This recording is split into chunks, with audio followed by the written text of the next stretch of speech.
the window. I'm going to put it outside. Right up and say, "Go." Musono to office in the Spirit of omission. Reuben, this was his lifestyle. Reuben. But the children genetic, because of the last family, Maruka sugar system. Because the Tadana, the family side of food. The Jew family side of food, because to me, one Moses. Scripture Bible, Moses, the man of God, then spoke and he said, Reuben, you shall live and not die.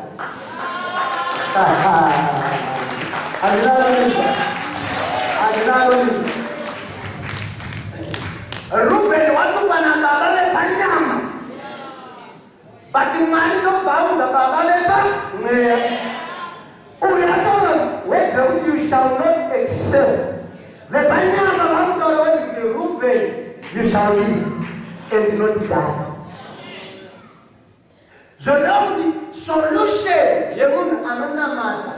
Even if you know that part of life, Marco. Oh, and I will try that. And I will try that. Even if you know unasauta ora shoko rinosulungura zakamusunga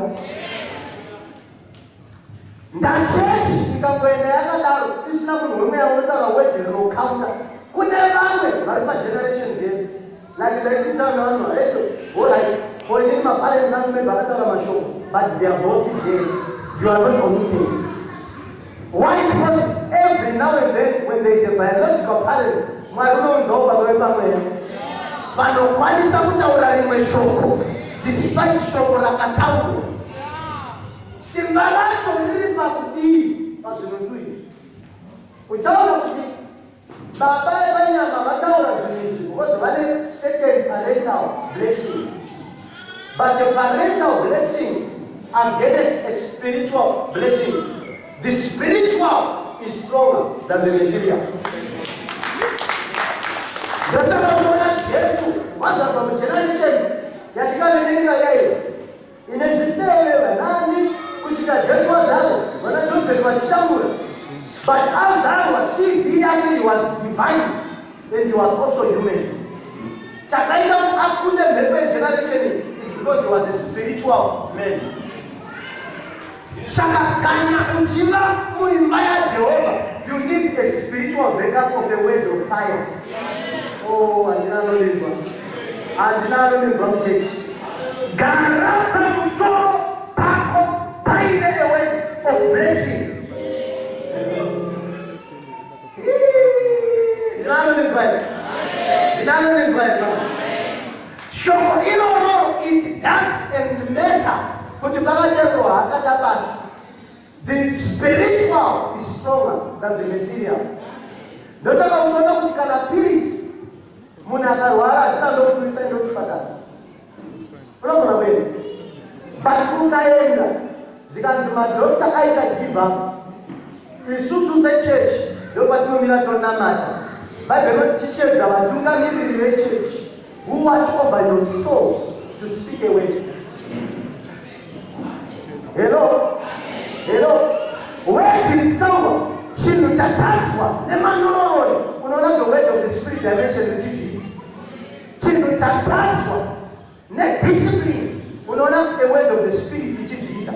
Why? Because Maruni Kuanga said a spiritual rank in not a show, a word of blessing. Whether your forefathers have died, whether your uncle have died, we don't care. Once we get them anyway, they are not our shoko. So, you know what is very bad? You know what is very bad?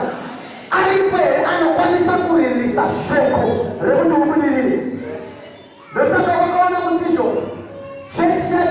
My family, I know that every generation and every dispensation, Mazwaka, I want to know. But church, they must find out the way to our show. Paul achifa kamba naibhari yaJobho kunoredzwa mumwe. Paul achiti kunoredzwa mumwe. Ndosakaona tichiri kuZimbabwe kwakamboita imwe wave yakatanga kudhara yenzi fog of fire.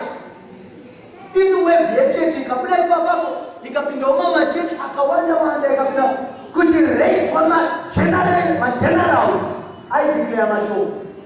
Zvoreva in every season, in every moment, Mwari unoraise munhu une shoko rako.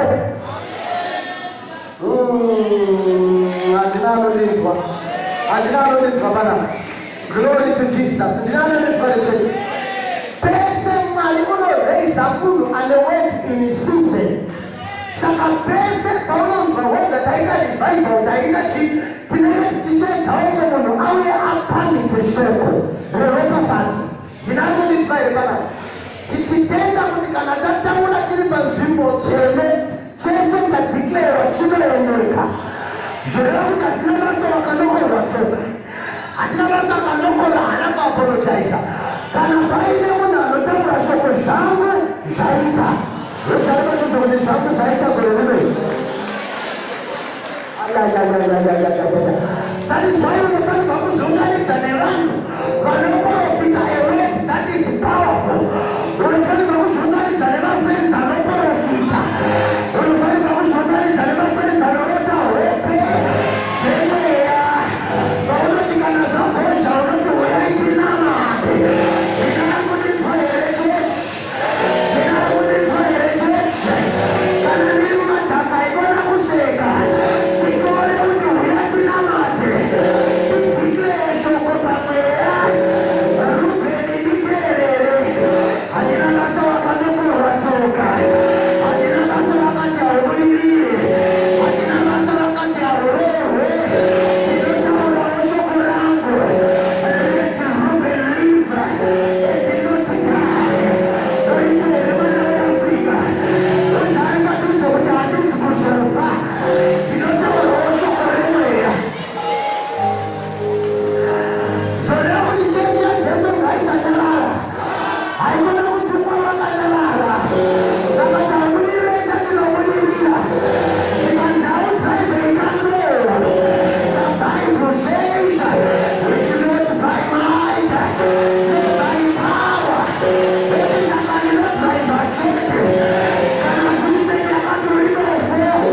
Ramaidanata. Handizibefo. Ndinoenderera mberi. Resho yedeshadire. Zvoreva kuti chechi inofamba mumweya. Zvoreva kuti chechi inofamba mumweya. Ichechi isina kunyarara. Vasakatora tikaonehwa mukana uno. Tinouya tinenge tichinamata. Tirikutaura shoko munyika yemweya. Ndinakudinzwa here panapa. Ndinakudinzwa here panapa. Ivo vakaisa hakata pashi. Ivo vaisa mutanyo pashi. Ivo vakaisa makwati pashi. Nevotora mascripture. Utange kudeclare. What I am born again. I am cleansed. I am washed. By the righteousness of God. Ndinakudinzwa here. Vakahaya mwanga. Ivo aikona kuchema.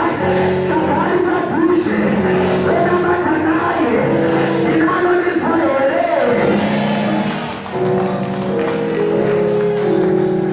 Saka chechi nesimba ichechi isina kunyarara. Chechi nesimba ichechi isingachembe kana yatukwa. Ichechi inoenda mabvi yonyengetera. Ichechi inoenda pamabvi retaura shoko remweya. Zvoreva kuti tiri panapa. Hazvina basa vakagezwa mvura yemunyama. Mvura yemimhango. Hazvina basa vakaiswa pakati pereti. Vakataura zvavakataura. Newewo uyaimba yaJehovha. Weti Mwari wee. Kana vakasunudza Bartimaeus. Iye ndipo ndinodiramarira. Kana vakada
functionality yekuti kana rikaita green mota ngadziende, kana rikaita amber mota ngadziite sei, ngadzigadzire kumira, kana rikaita red hapana mota inopfuura. Ndinakumitwari panapa but robot kana vanaro kune imwe level iripo yekuti kana mota dzese dzamiswa nerobot munhu ane bhasikoro anogona kuenderera mberi. Handina anomitwa kwete kudaro chete, amai vari kupusha kurema vanongodarika kwete kudaro chete,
every word we declare, it will go.